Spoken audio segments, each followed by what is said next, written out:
Consent in vaccinations, what every healthcare professional should know.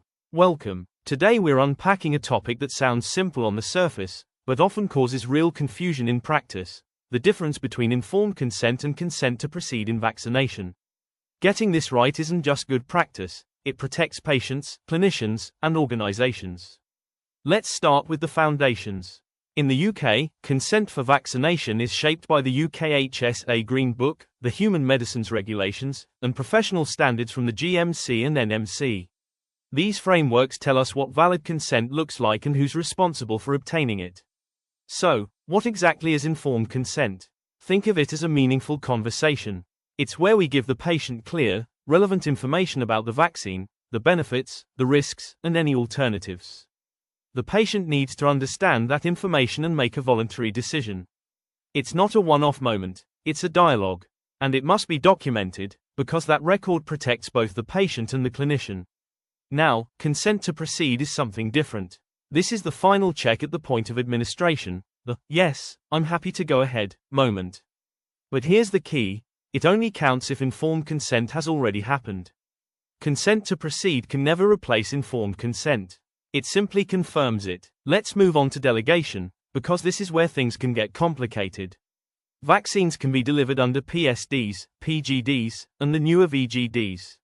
A PSD is a written instruction for a named patient. A PGD allows authorized staff to vaccinate groups of patients without individual prescriptions. And a VGD is an emerging tool designed for high-volume programs.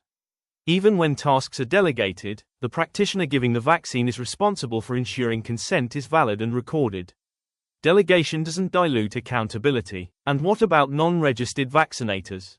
Healthcare assistants and other non-registered staff can vaccinate if they're trained, competent, and working within strong governance. Supervising clinicians must make sure they understand the difference between informed consent and consent to proceed, and that they follow the correct process every time. So what does good governance look like in practice? Clear protocols, regular training, routine audits, templates and checklists that support consistency. Informed consent should always be obtained and documented before vaccination, and consent to proceed should always be confirmed at the point of administration. Following national guidance, especially the Green Book, is essential for safe, compliant practice.